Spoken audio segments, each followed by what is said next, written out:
नमस्कार साथियों, सुनी नगरी यूनिक्लो क्लासेस के यूट्यूब चैनल पर मैं डॉक्टर उर्मिला राठी आपका हार्दिक स्वागत और अभिनंदन करती हूँ। कैसे हैं आप सब लोग? कैसे चल रही है आप लोगों की पढ़ाइयाँ? राइट। अभी इन दिनों जो वैकेंसी आ गई वो तो ठीक है। अब जो वैकेंसी नहीं आई, यानी अभी हम ये वीडियो जो बन रहा है, मई का महीना चल रहा है, फिर जून और जुलाई से नए लॉज आपके अप्लाई हो जाएंगे, तो उसके बाद सब नए के नए आएंगे। तो हमारे क्लास में BNS यानी भारतीय न्याय संहिता का कोर्स हो चुका है, क्योंकि हमने 2 महीने पहले स्टार्ट कर दी।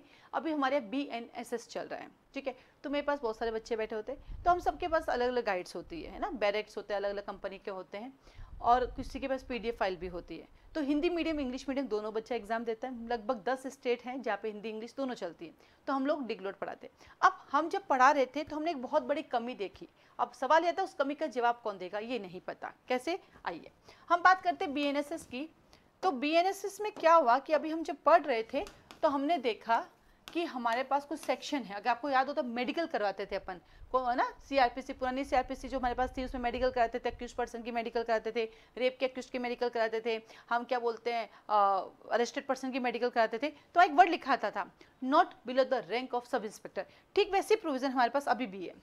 51, 52, 53, 51, 52, 53 है, जो कि पहले ये हमारे सेक्शन हुआ करते थे। ये हमारा 53 था, ये हमारा 53A था, और ये हमारा 54 था। ये तीनों थे हमारे CRPC के, और ये तीनों हैं हमारे BNSS के। थोड़ा सा नंबरिंग चेंजेज हो गई। अब हुआ यूँ कि जब हम पढ़ने बैठे और जब हम पढ़ रहे थे तो हमने एक चीज़ नोट की कि इसमें एक बहुत बड़ी दिक्कत आई। हिंदी में अभी भी लिखा है not below the rank of sub inspector. Hindi में तो आज भी लिखा आ रहा है not below the rank of sub inspector, ठीक है, और इंग्लिश में लिखा आ रहा है एनी पुलिस। अब बताओ कि हम कैसे किसको करें। अभी हाल ही में मैंने गाइड जारी की थी राजस्थान जुडिशियल सर्विसेज के लिए, तो उसमें कुछ करेक्शंस हो जाते हैं, क्योंकि टाइपिंग एरर तो सभी जगह है। जब इतने बड़े सरकारी गजट में इतना बड़ा टाइपिंग एरर हमारे होते हैं, तो हमने ग्रुप बना लिया कि भाई जो भी टाइपिंग एरर आएगी मैं आपको ठीक कराती जाऊंगी। ग्रुप ऐड कर दिया कि भाई देखो, टाइपिंग ह्यूमन बीइंग हो तो एरर स्वाभाविक है, तो वहाँ मैं उनको करेक्शन करा रही हूँ। पर यहाँ हमें करेक्शन कौन कराएगा? अब हिंदी मीडियम वाला बच्चा, मान लो एग्जाम्पल के लिए, किसी इंस्टीट्यूट में पढ़ने नहीं जाता है, तो डिग्लोड क्यों पढ़ेगा? वो तो अपनी हिंदी पढ़ेगा, वो इंग्लिश देखेगा भी नहीं, तो उसको तो पता ही नहीं है कि यहाँ एनी पुलिस है। और जो इंस्टीट्यूट जा रहे, जैसे हमारे जैसे लोगों के यहाँ है, क्या पढ़ने आए तो हमने दोनों लैंग्वेज में पढ़ाते, फटाक से हमारी नज़र में आ गया, अरे हाँ ये गड़बड़ है, नहीं तो पता ही नहीं चलता है। तो फिर इसका जवाब कौन देगा? अब आप तो कह दोगे एग्जाम में कि भैया हिंदी इंग्लिश में जब भी कॉन्ट्राडिक्शन होता है इंग्लिश वेरी करेगा, तो हिंदी मीडियम वाला बच्चा कहाँ जाएगा?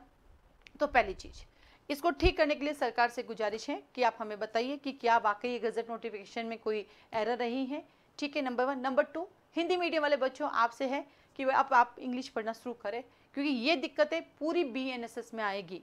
इवन दो जब मैंने भारतीय न्याय संहिता पढ़ाया तो हमारे पास एक चैप्टर आता है जिसके अंदर आता है पब्लिक सर्वेंट के कंटेम्प्ट को लेके, पब्लिक सर्वे के ऑर्डर का कंटेम्प्ट। उनके अंदर उनके पास सेक्शंस होते हैं, लगभग 18 सेक्शन है, जिनमें से एक सेक्शन में पुरानी वाली पनिशमेंट ही रह गई उनके, हिंदी में भी इंग्लिश में भी। बाकी सब सेक्शन में करेक्शन कर दिया, 2500 रुपये, 5000 रुपये, 10,000 रुपये कर दिया, पर एक सेक्शन में पुराना वाले रह गया एज इट इज़। हमने उठा के देखा तो हमें लगा एरर है, बट अब इन एरर को कैसे हम कंफर्म करेंगे?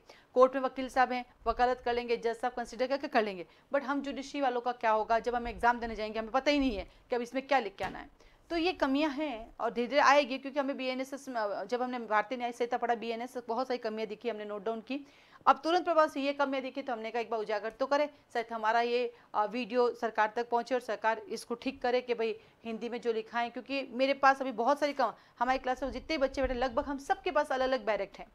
किसी के पास यूनिवर्सल का है, किसी के पास CLA का है, किसी के पास ALP का है, किसी के पास कानून प्रकाशक का है, किसी ANG पब्लिकेशन, जितने मोस्ट ऑफ पब्लिकेशन, क्योंकि हर बच्चा अलग अलग स्टेट में रहता है तो अलग अलग लेके आता है। और हिंदी में सबका ये लिखा है not below the rank of sub inspector, ठीक है, और इंग्लिश में वही लिखा है एनी। तो हो सकता है पब्लिकेशन वाले, अगर एक पब्लिकेशन से गलती हो सकती है, 2 से गलती से, लेकिन सारे पब्लिकेशन से नहीं हो सकते ना। और इस बार पब्लिकेशन वालों ने भी कहा कि हमने हिंदी ड्राफ्टिंग इस बार वही की है जो कि सरकार ने हमें प्रोवाइड कराई है। हर बार तो कहते हैं कि भाई हम लोग खुद ट्रांसलेट करते हैं इंग्लिश से हिंदी, पर इस बार तो हमने हिंदी वही उठाई है जो कि वहाँ से है। तो अब कौन कहाँ गड़बड़ हो रही है?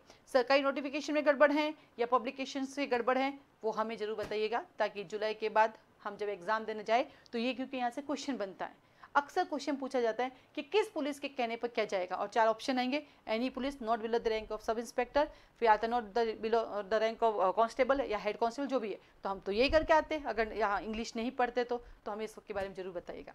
आज के लिए धन्यवाद।